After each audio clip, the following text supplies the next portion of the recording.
Muito obrigado, Cris. Muito obrigado, Márcio. Muito obrigado a todos que nos acompanham, do Allan Kardec Fellowship Society of San Diego. É para todos nós uma grande alegria, especialmente nesse dia tão especial que celebramos do Cristo que nos mostra que a morte não existe. Neste terceiro dia, ele aparece em primeiro lugar para Maria de Magdala, Maria Madalena, nos mostrando que a morte física é simplesmente um estágio, um processo muito natural desta vida verdadeira que sempre vai se apresentar pujante, intensa, para aqueles que sabem vivê-la na sua plenitude. Como nossa Cris trouxe, nós vamos ter no final de semana que vem, nos dias 6 e 7 de abril, em Orlando, dentro de uma escola, de uma high school, na região da Grande Orlando, mais especificamente numa cidadezinha chamada Apopka, nos arredores de Orlando. E este evento, que já virou uma tradição da Federação Espírita da Flórida, desde 2010, programando ano após ano, com oradores, palestrantes, e trazendo a proposta de congregarmos não só o movimento floridiano, mas também aqueles que vêm de outras partes dos Estados Unidos e de outros países. Vão estar conosco Divaldo Pereira Franco, presencialmente, Alberto Almeida, também presencialmente, Eulália Bueno, também presencialmente, e pela primeira vez Denise Lino, ela que é uma grande estudiosa das obras de Joana de Ângeles, nesses 2 dias de celebração. E a nossa Cris e o nosso Márcio estarão conosco também, representando San Diego, Allan Kardec Fellowship Society of San Diego, trazendo um grande, um grande impulso de boas vibrações deste estado tão belo, Golden Coast, a Califórnia. Então será uma grande alegria. Falar de Jesus, especialmente neste dia que também celebramos o desencarne de Allan Kardec, completando 155 anos da sua passagem e coincidindo também com esta Páscoa, mostrando que a vida exuberante mostra-se sempre pujante, como havíamos mencionado, para todos aqueles que aceitam o Cristo não como as doutrinas tradicionais, simplesmente da boca para fora, mas aqueles que podem perceber na grandeza deste homem, introjetando dentro da sua própria alma tudo aquilo que ele disse e, mais especificamente, exemplificou. Já havíamos mencionado antes, numa história que contamos no passado, mais especificamente no dia 2 de outubro de 2006, numa cidadezinha chamada West Nickel Mines, no estado da Pensilvânia, que um homem deu ré na sua caminhonete, estaciona atrás de uma escola Amish, bem naquela localidade bucólica, dentro daquela pequena escola, numa sala feita de madeira, como aquelas construções tradicionais dos primeiros tempos, dos primeiros colonos que aqui estavam. 28 alunos, 3 mulheres, alguns adultos e alguns visitantes naquele dia. O homem chamado Charles Roberts era um motorista muito conhecido, era o leiteiro da região. E naquele momento, naquele dia, ele estava completamente diferente. Fortemente armado, ele entra na escola, assusta a todos e pede para que aquelas crianças, aquelas pessoas, muitos saíssem da escola, tranca a porta e algumas crianças ali estavam naquele local. Puxa as persianas para baixo para que criasse um ambiente de mais penumbra, e as meninas restantes, as que não conseguiram fugir, ali estavam deitadas, amarradas às suas pernas, e ele, numa raiva, num ódio muito grande, se declara com muito ódio de Deus e que não podia perdoar este Criador do universo. A essa altura, a polícia chega à escola, logicamente, acionada por algumas das pessoas que conseguiram fugir dali. E a polícia cerca toda aquela localidade. Perceberam então que a polícia havia chegado e que se manifestou através de um megafone, pedindo que ele se rendesse. O homem grita de uma forma muito intempestiva que não se renderia. Ele quebra a vidraça, atira, dá alguns tiros em pouquíssimo tempo. Aquele momento de terror, um tumulto muito grande. Charles Roberts, mata 5 das meninas que ali estavam e as outras gravemente foram feridas. Depois de disparar aqueles tiros por uma janela, até contra a polícia, ele se mata. E em um pouco mais de 30 minutos, esse evento literalmente se tornou notícia em todo o mundo. Muito rapidamente, aquela história na mídia ganhou as páginas, as rádios e os canais de televisão. Mas a comunidade Amish, vitimada por aquela tragédia que não mais estava circunscrita às questões dos grandes centros, dos países com situação miserável, de pobreza, de miserabilidade, passou a ser acometida também por esta violência. Pareciam então aqueles observadores que tinham como foco a reação dos Amish, perceberam que eles reagiam de forma completamente diferente do esperado. Lógico, a dor era intensa, muito profunda, muito grande, mas algo diferente ali ocorreu. É verdade, Charles Roberts, o leiteiro, o assassino, agora estava morto. Mas os Amish não se engajaram em uma atitude de vingança muito comum e muito característica da sociedade atual, da sociedade beligerante que encontramos no mundo em geral. Enquanto, enquanto outros vizinhos disseram que esperavam que Charles Roberts queimasse no fogo do inferno, os Amish confiavam em um futuro diferenciado para aquela alma atormentada e esperavam nas suas preces, nas suas falas sinceras, que um dia este homem encontrasse um Deus misericordioso que o iria abraçar. Da mesma forma, esta comunidade não ensinou que a sua aparência mental fosse um resultado de um indivíduo que tivesse sido criado especificamente para o mal. Em vez disso, eles procuraram tratar aquele ser humano aturdido com seus dramas psicológicos, com a sua problemática, passando por situações que naquele momento não conseguiam abarcar, mas o abraçaram em preces e em vibrações, mesmo os pais das crianças que ali foram assassinadas, com tremenda compaixão. Poucas horas depois do tiroteio, os membros da comunidade Amish estenderam as mãos da solidariedade à viúva de Charles Roberts, aos seus pais, aos sogros, assegurando de alguma forma uma espécie de proteção para que aqueles que faziam parte da família não se transformassem em bodes expiatórios pelos momentos de ira que os outros que ali observavam aquele fenômeno, aquela brutalidade, aquela tragédia que sem dúvida ocorreu.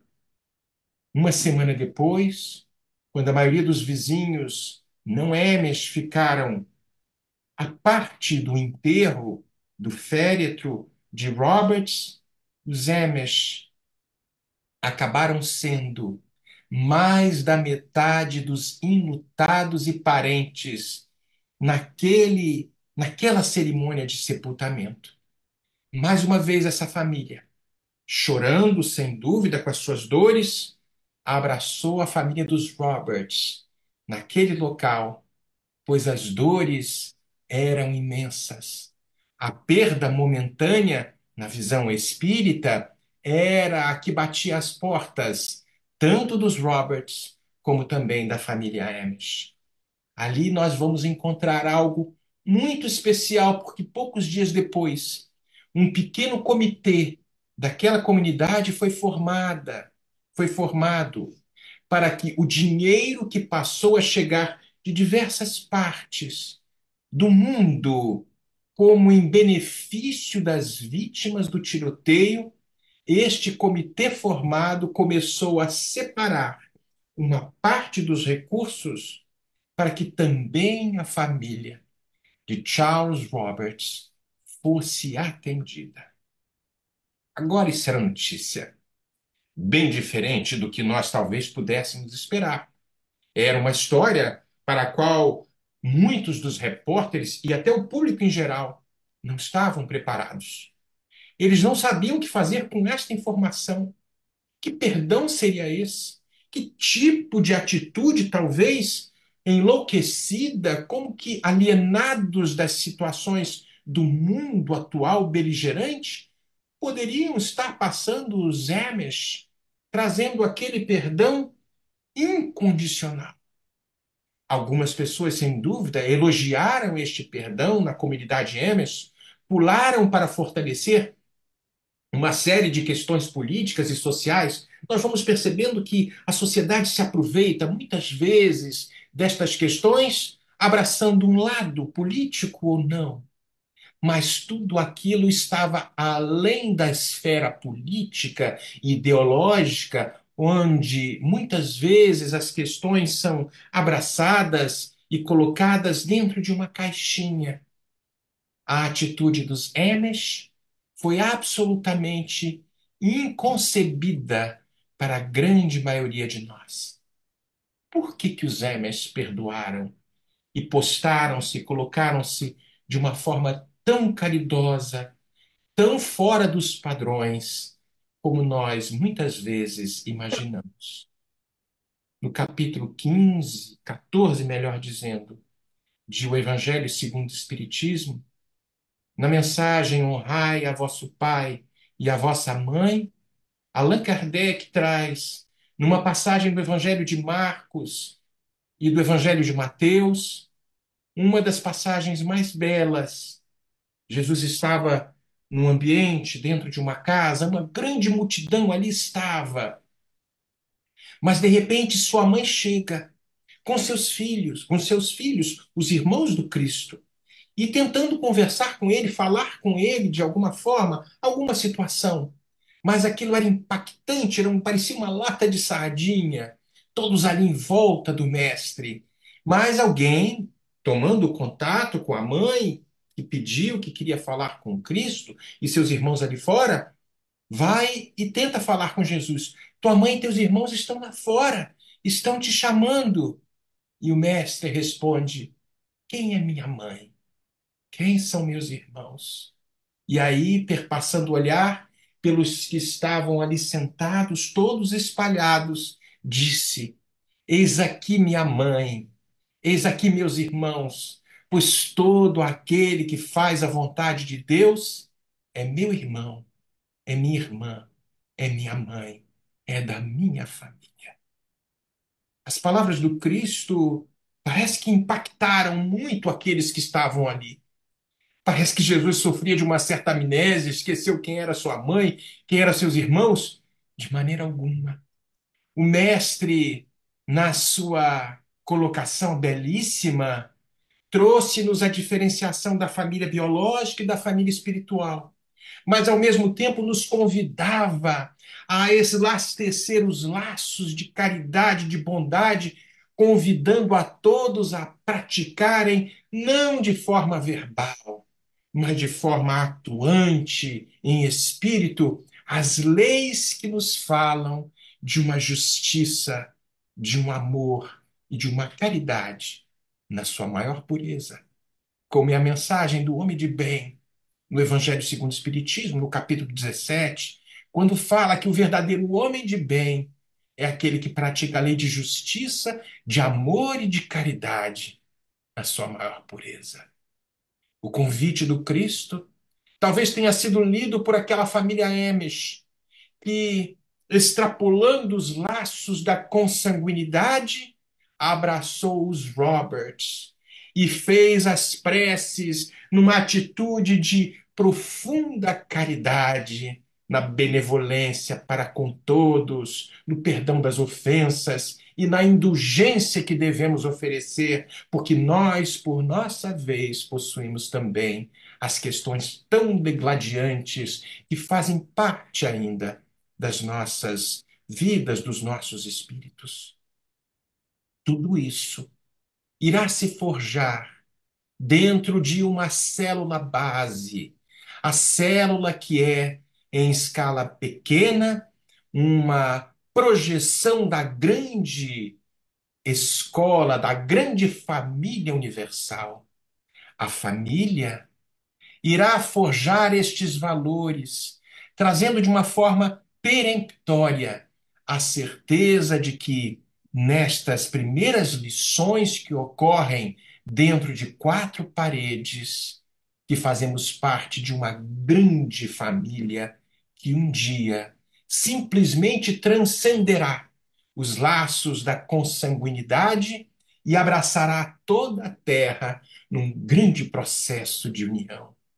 A família é a base fundamental sobre o qual vai se erguer este edifício da sociedade, porque no pequeno grupamento doméstico vão iniciar-se aquelas experiências de fraternidade universal, como foi proposto para aqueles Amish e para todos nós, e principalmente nós espíritas, ensaiando, de certa forma, os primeiros passos para estes nobres cometimentos em favor da construção de uma sociedade mais justa, mais equilibrada, mais amorosa. Por isso que, em razão disto tudo, a família nunca deve ser enfraquecida, mesmo nos conflitos atuais, que sem dúvida vemos nos dias atuais. A família tendo as suas bases abaladas, as bases estruturais mais abaladas. Vivemos na Terra, nestes dias de tanta loucura, uma agressão à família, defluente dos transtornos, das insatisfações que tomam conta das mentes, muitas vezes dos corações jovens, ainda sem a bagagem, distanciados muitas vezes dos padrões de ética, de moralidade. Não estamos aqui passando de maneira alguma lição de moral em ninguém, mas há algo dentro de cada um de nós, pois a lei divina está inscrita, esculpida na consciência de cada um de nós, como diz a pergunta 625, melhor dizendo, a resposta que os espíritos dão a Allan Kardec, perguntando onde está escrita a lei de Deus, na consciência. E fora destas bases da família, vamos perceber os nossos jovens desestruturados, estes espíritos que voltam muitas vezes das suas situações mais complexas, se apresentando numa sociedade que absolutamente desconsidera as questões relacionadas à religiosidade, à conexão com o divino, ao respeito àqueles que vieram antes, que têm sem dúvida os seus dramas, os seus problemas, mas que passam também da mesma forma pelo processo de autoaprimoramento e que se constroem no dia a dia, principalmente no cadinho que se chama família.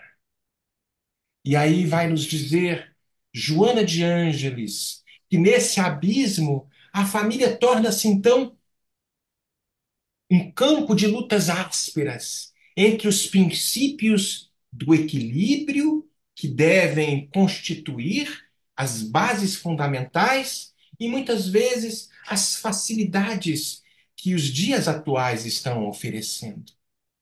as lutas dos nossos egos, dos nossos dramas, fazem parte ainda destes processos de aprimoramento antropossócio-psicológicos, mostrando que é necessário que a gente emerja e, principalmente, aqueles que somos todos nós, que já temos conhecimento da doutrina espírita, sabendo que as vidas sucessivas nos vão apresentar muitas vezes aos dramas que fomos os construtores no passado, para que, através destes processos, dentro da família, nós possamos superar aquele que é o maior inimigo neste processo de aprimoramento, que somos nós mesmos. A família, então, vem sobrevivendo de forma estoica, como diz Joana de Ângeles na obra Constelação Familiar, aos golpes que têm sido desferidos, aos códigos de ética que lentamente precisam ser revividos, aumentando a fortaleza íntima e percebendo que as dores, os sofrimentos podem passar com a oração, com a reforma íntima, com a disciplina, neste processo paulatino de construção do indivíduo. A família, sem qualquer dúvida, é na fala de Joana de Ângeles, logo no primeiro capítulo, capítulo número 1, quando ela fala neste livro Constelação Familiar, e o capítulo número 1 se chama Os Primeiros Passos. Ela vai nos falar que a família é, sem qualquer dúvida, bastião seguro para a criatura resguardar-se das agressões do mundo exterior. E vai adquirir nestes processos os mais valiosos e indispensáveis recursos do amadurecimento psicológico, do conhecimento através das experiências, para que a sociedade possa um dia ser mais feliz. Será da família que iremos ter os melhores governantes. Sairá da família os melhores médicos, os melhores policiais, os melhores arquitetos, engenheiros, dirigentes de casas espíritas.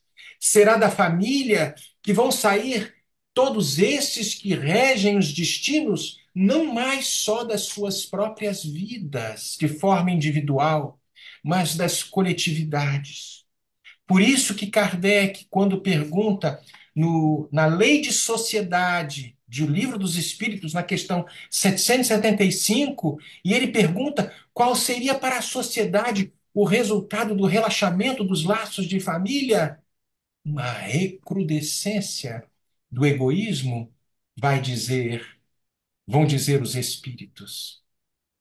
Muitos projetos belos foram criados para que a célula familiar pudesse ganhar prevalência. Um dos mais belos projetos criados pelas mãos humanas, mas direcionados e inspirados pelo mundo espiritual, foi no dia 8 de janeiro de 1958, com a criação do Lar Fabiano de Cristo, iniciado por Carlos Juliano Torres Pastorino, aquele que criou aquele livrinho Minutos de Sabedoria que muitos de vocês conhecem.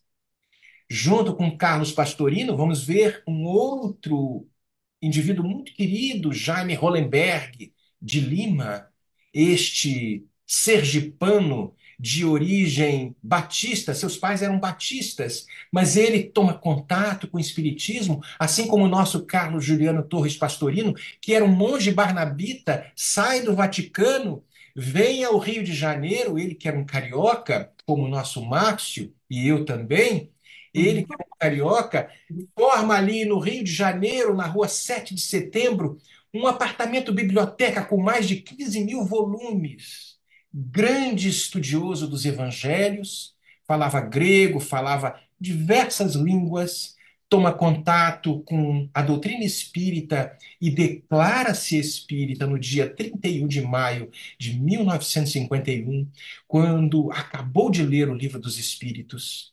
Rapidamente toma contato com o movimento espírita, com Francisco Cândido Xavier, com Divaldo Pereira Franco, com Jorge Andréa, uma série de outros, e naquelas reuniões formadas no seu lar, no grupo chamado Espíritos, eles começam a receber, junto com estes homens célebres, as mensagens que iriam trazer diretrizes para estabelecimento e fundação do lar fabiano de Cristo, onde a família seria não só assistida, mas acompanhada num plano de qualidade de vida, trazendo esta célula base a sua verdadeira importância para que mais tarde estas mesmas famílias, saindo da situação de miséria moral, miséria espiritual, pudessem dar os seus primeiros passos na construção de um mundo melhor. Tudo isso, vamos vendo o mundo espiritual debruçando-se de forma espetacular, trazendo a família célula base para que possamos construir passo a passo este mundo diferenciado. Vamos ver na obra Jesus no Lar, ditada pelo espírito Neio Lúcio através da psicografia do nosso Chico, que nos fala, num pequeno trecho que vou ler, que haja memória para guardar isso tudo. Ele vai falar, Neio Lúcio, para a generalidade dos estudiosos, o Cristo permanece tão somente situado na história, modificando o curso dos acontecimentos políticos do mundo. Para a maioria dos teólogos, é simples objeto de estudo nas letras sagradas, imprimindo novo rumo às interpretações da fé. Para os filósofos, é o centro de polêmicas infindáveis, e para a multidão dos crentes inertes, é o benfeitor providencial nas crises inquietantes da vida comum. Mas segue o nosso Neio Lúcio. Todavia, quando o homem percebe a grandeza da Boa Nova, compreende que o Mestre não é apenas o reformador da civilização, o legislador da crença, o condutor do raciocínio ou doador de facilidades terrestres, mas também, acima de tudo, o renovador da vida de cada um de nós. E este homem chamado Jesus, renovador da vida de cada um de nós, precisa ser convidado para dentro do nosso lar. Se nós não o convidamos, não simplesmente numa Bíblia aberta ou numa cruz que está ali na porta, nestes símbolos externos que fizeram parte das nossas formas de pensamento, construindo muitas vezes fixados no externo, sem perceber que há um templo a ser construído dentro do coração de cada um de nós, convidando ao Mestre para habitar no nosso lar. Jesus, dentro dos nossos lares, faz uma total diferença. Ele apazigua os sentimentos de ódio e de raiva.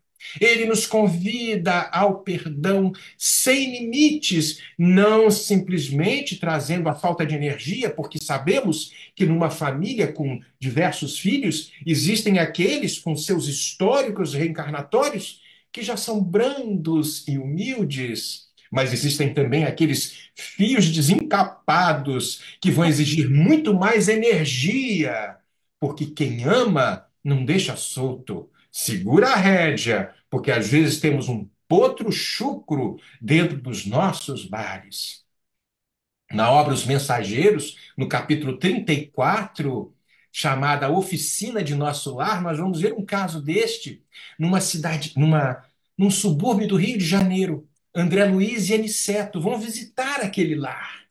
E esse capítulo, Oficina de Nosso Lar, vamos perceber a viúva Dona Isabel, com 3 filhinhas que já eram ligadas à instância de Nosso Lar. E, por sua vez, Dona Isabel também, profundamente evangelizadas. E o menino, Joãozinho, sempre é um Joãozinho, né? Todas as piadas têm um Joãozinho que é difícil. Joãozinho era um fio desencapado dentro daquela família. Queria o seguinte, porque tinha uma região, um pequeno quartinho naquela casa humilde, modesta. E ela praticava o evangelho no lar, fazendo as leituras, fazendo as construções, a criação de um ambiente de tamanha espiritualidade que André Luiz e Aniceto ficam impressionados com a quantidade de espíritos que ali transitavam, sendo como se fosse uma estância de repouso e refazimento para aqueles trabalhadores de nosso lar que ali pernoitavam e laboravam devido à ambiência construída por Dona Isabel nos cultos do Evangelho no lar, mas não só especificamente num dia, no aceite de nosso Senhor Jesus Cristo, nas suas falas, nas suas ações, na sua condução para aquele ambiente. Jesus é esta alma, este espírito de tamanha envergadura que não conseguimos nem aquilatar, que deve ser convidado para dentro dos nossos lares, que precisa ser cultuado não da boca para fora, como nas doutrinas tradicionais. Você aceita Jesus? Eu aceito Jesus. Mas aquilo da boca para fora é trazer estes ensinamentos para dentro das nossas vidas, praticá-los, senti-lo, vivê-lo para que, da mesma forma, como no capítulo 34 da obra Os Mensageiros, como Dona Isabel, assistida agora pelo seu marido que estava em plano espiritual, Isidoro, se não me engano, a Cris sabe, depois vai esclarecer vocês. Isidoro era o marido, o viúvo, o espírito, que vinha auxiliá-la nas intuições, recebeu a bênção de estar ali com Dona Isabel, mostrando que a família não se desfaz com a morte física. Os laços sagrados que construímos ao longo destes anos, enquanto aqui estamos encarnados, perduram, permanecem. Então, quem é que fala até a morte nos separe? Lê do engano, porque vão estar nos visitando, mas que estas visitas sejam salutares, transformando os nossos lares em verdadeiras instâncias de repouso, de refazimento, de oração e de amor. E de amor. Amor com A maiúsculo. Vamos ver na obra Há 2000 anos, uma das mais belas páginas, quando, no capítulo 5, vamos ver aquele senador orgulhoso e sua esposa Lívia. E nós vamos perceber, para quem já leu estas páginas, este livro, e recomendamos, este casal, o senador orgulhoso, e Lívia, tinha uma filhinha Flávia, que estava sendo acometida da lepra. A nossa Lívia, já muito sensibilizada, espírito nobre, ali encarnada, junto com aquele senador orgulhoso, prepotente, se sentindo superior a tudo, mas ele recebe uma espécie de intimação amorosa da nossa Lívia, pedindo que ele vá estar com Jesus, para que ele pudesse, de alguma forma, interceder no tratamento daquela menina. E aí Lívia fala: vai, meu amor, vai estar com ele, vai estar com ele, porque este homem tem curado tantas pessoas. E o senador ali orgulhoso: por que eu vou estar com esse homem de segunda categoria? E ele fala: ok, eu vou atender o seu desejo, mas eu não vou de dia, não, porque eu não quero que ninguém me veja com esse homem de quinta categoria, de quinta classe. Vou de noite. Vou de noite porque ninguém vai me perceber, eu, da minha estirpe, da minha estatura, do meu posto como senador, esse carpinteiro de quinta ordem. Irei sozinho à cidade. Mas ele vai caminhando, tentando atender a um pedido da esposa, porque a menininha, a filha Flávia, estava realmente agonizando. Vemos que às vezes a dor é o grande aguilhão que nos impulsiona. Só quando a dor é muito excelsa que muitas vezes a gente se mexe, a gente se coça, como a gente fala lá no Brasil, e a gente vai em frente. Mas o orgulho ainda fazia parte daquele senador. Em um determinado momento, ele se sente constrangido, as lágrimas correm, senta-se num banco de pedra e uma energia diferente, uma força que não conseguiu perceber, ali tomou conta dele. Chegava então um mestre, aquele homem, e diz a obra há 2000 anos, através da pena mediúnica do nosso Francisco Cândido Xavier, que tratava-se ainda de um homem moço, que deixava transparecer nos olhos uma profunda misericórdia, uma beleza indescritível.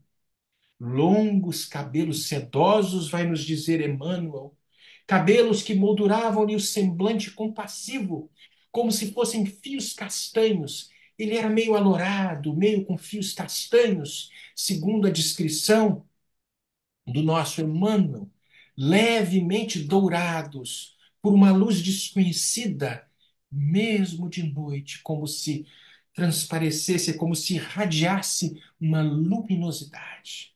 Sorriso divino, revelando ao mesmo tempo uma bondade imensa, uma singular energia.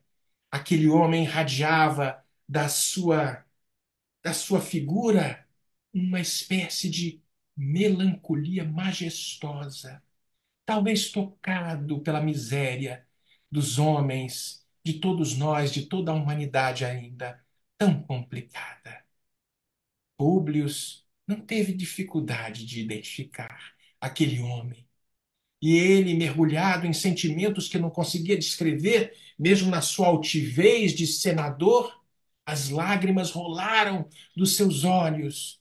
Raramente ele se percebeu chorando daquela forma, porque uma força misteriosa fez constrangê-lo de tal forma que ele, tentando falar, não conseguiu. E ele imaginava como é que seria essa comunicação, porque o Nazareno iria talvez falar no idioma do aramaico, ele falava o latim. Como é que seria esta comunicação?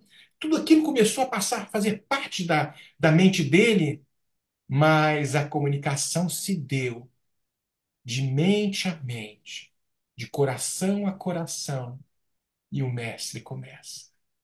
Senador, por que me procuras? Fora melhor que procurasse-me publicamente no dia mais claro, para que nós pudéssemos, para que de uma vez por todas pudesses ter a lição sublime da fé e da humildade, mostrando-se que não importa a sua posição, mas eu não vi, senador, ao mundo derrogar as leis supremas da natureza e venho ao encontro do teu coração desfalecido, não por causa de você. Venho não buscar este homem orgulhoso de status, do status social, que só os séculos de sofrimento poderão encaminhar ao regaço de meu Pai. Vejam a fala do Cristo. Só os séculos de sofrimento, porque muitas vezes, rechaçando esta mensagem do amor, quantas vidas iremos ainda ter como necessárias para domar a criatura rebelde que ainda somos? E ele vai e segue falando, o mestre. Venho atender às súplicas de um coração desditoso, oprimido, e mesmo assim, algo mais ou menos dessa forma, é a tua esposa que eu venho atender, por questões da lepra. Ele traz, e as páginas são belas, que valem a pena serem lidas. É a fé e o amor da tua esposa, Lívia, porque a fé é divina. Ele fala: basta um raio só dessas energias poderosas para que possam pulverizar todos os monumentos da vaidade da terra. Não, meu amigo, porque Públio pensou que estava sonhando, ele falou, eu estou em alucinação. Não, meu amigo, você não está sonhando. Depois de longos anos de desvio do bom caminho, pelos erros clamorosos que cometeu, encontras hoje um ponto de referência para a regeneração de toda a tua vida. Mas o Cristo nos traz, mas está, porém, no teu querer aproveitar este momento glorioso ou postergá-lo nos milênios sem fim. A mensagem veio de uma forma tão bela e o Cristo traz algumas considerações que deixaram absolutamente Públio sem fala, sem condições de reagir. E naquele momento deixa. E Públio começou a pensar com estes dramas, com estas dicotomias que ainda fazem parte da nossa forma de pensar, dos nossos atavismos, das nossas consciências. O que, é que pode esse homem me mandar, me dar ordens? Eu que sou um senador, veja como a gente ouve tanta coisa e mesmo assim os conflitos ainda fazem parte do nosso histórico vivencial, não só destas vidas, mas de muitas vidas. Trazendo para os dias atuais, nós talvez sejamos os Públios Lentulus, mesmo inseridos nos contextos espíritas e cristãos. Nestes embates, quando este homem chamado Jesus tenta adentrar as nossas portas, do nosso lar, da nossa convivência, nos chamando a atenção para as atitudes mais mesquinhas e nos convidando ao amor maior, ao amor que tudo, tudo consente. Não estamos falando aqui de anuência com os equívocos. Estamos lembrando da carta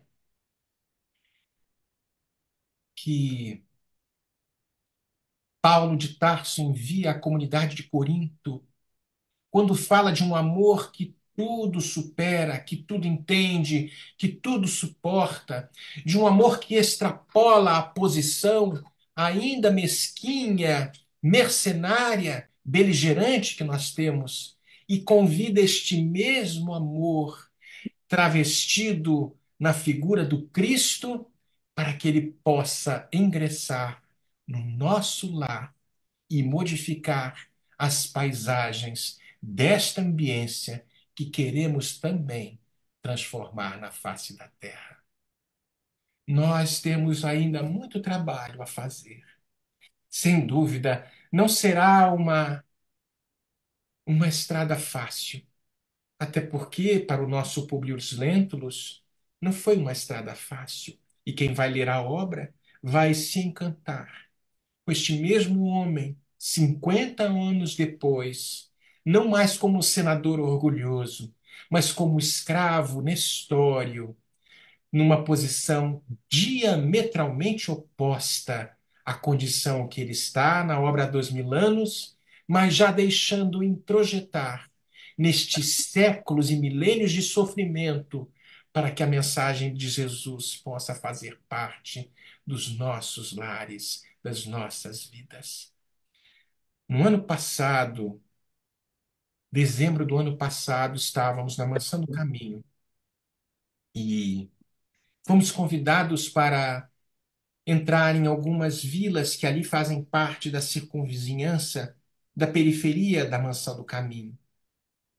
E ali fomos com alguns amigos que faziam parte daquelas caravanas, daquelas vielas infétidas, complexas, as favelas que nós conhecemos no Brasil, uma pequena família com seus dramas imensos, mas no meio e no centro daquela família havia uma figura deitada numa cama, imobilizada, pois não podia sair da cama. Dona Verinha, o nome da minha mãe, não vou esquecer nunca. Dona Verinha ali era o amor encarnado naquele local onde nós poderíamos imaginar de tudo. Ela era o centro, o sol que fazia com que todos aqueles que pertenciam àquele lar de provação não se afastassem de Jesus. Nas suas constantes lições de amor, de serenidade, de convite à benevolência para com todos, indulgência para com as imperfeições alheias e o perdão das ofensas, como é a definição que Jesus nos traz a respeito da palavra caridade, pudesse ali ser exercida de uma forma tão especial, porque aquela mulher, mesmo nas condições mais restritivas, havia convidado Jesus para estar no seu lar. Talvez, nestes dias de renovação, onde o Evangelho do Cristo encontra as mais loucas interpretações, onde, como vemos nas páginas que o Evangelho segundo o Espiritismo nos traz a respeito, logo na introdução, falando que a parte moral é a parte estudada por Kardec e apresentada a todos nós que queremos nos transformar em definitivo. Talvez estes dias, com todas as loucuras, possamos, nesta Páscoa de renovação, de renascimento, de ressurgimento do amor, mais uma vez gritarmos em alto e bom som: Ave Cristo, faz moradia dentro de nós, Senhor. Vive dentro das nossas vidas, apresenta-se não de uma forma externa, mas faz a moradia e caminha pelos passos firmes e seguros dentro dos corações aflitos que ainda somos nestes dias de ignomínia e de tantas guerras. Jesus nos impactou naqueles dias e nos impacta até nos dias atuais, e trazendo talvez nestas celebrações deste homem, nos dias que irão transcorrer na Flórida, em Orlando, possamos revivê-lo em espírito e em verdade, nunca nos esquecendo de que o amor cobre uma multidão de pecados. Muita paz a todos. Que Jesus possa nos abençoar. Feliz Páscoa. E hoje, aniversário de desencarne do nosso querido Allan Kardec, completando 155 anos da sua passagem. Muita paz e obrigado pelo tempo.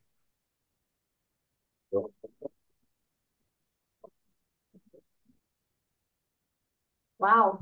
Estou até emocionada com essa palestra tão linda, tantas falas, tantas reflexões, Marcelo, que você nos traz nesse dia. Alguém tem alguma pergunta? Nosso Marcelo? Todo mundo pensativo, reflexivo. Cada um pegou um pedacinho para si, para se agarrar e levar. Onde está Jesus agora? Bom, Paulo. Pergunta a ele onde está Jesus agora. Ouviu, Marcelo? Não, o que ele falou? Paulo falou, onde está Jesus agora? Jesus vai estar aonde nós o colocarmos.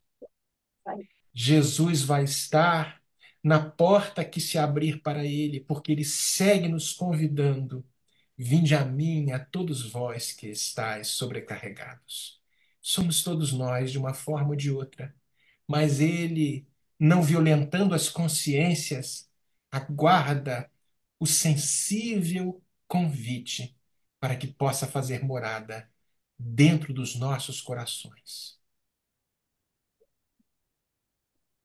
Marcelo, de tantas coisas que você nos trouxe hoje, relembrando sobre a importância no culto no lar, né? A história que você contou, que está ali do livro, como se faz importante a gente ter Jesus no nosso lar.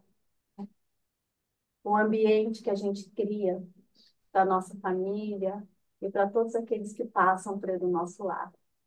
Então, vários pontos que a gente pode levar conosco para praticar durante essa semana. E não esquecendo desse ponto tão importante, que é Jesus estar nas nossas vidas e dentro do nosso lar, através disso que a gente aprende com a doutrina espírita, né? de fazermos o culto no lar, e o quanto que isso nos ajuda em diversas maneiras. E a amplitude não é só física aqui para o nosso lar, para a nossa casinha, mas para todo esse mundo espiritual que vive com a gente. Né? Que a gente possa, então, fazer do nosso lar também o lar para os nossos irmãos desencarnados que precisam tanto dos ensinamentos, tanto quanto do repouso necessário para continuar os seus trabalhos, como o nosso querido Marcelo trouxe ali como exemplo. Então, meu querido amigo, muito obrigada por mais uma vez estar aqui com a gente. Nós vamos pedir para você nos fazer uma prece final e depois dela a gente passa para o nosso trabalho do passe. Muito obrigada mais uma vez e muito excited. Nos vemos no final de semana. Muito obrigado, Cris. Muito obrigado, Márcio, e a todos. Vamos orar, então.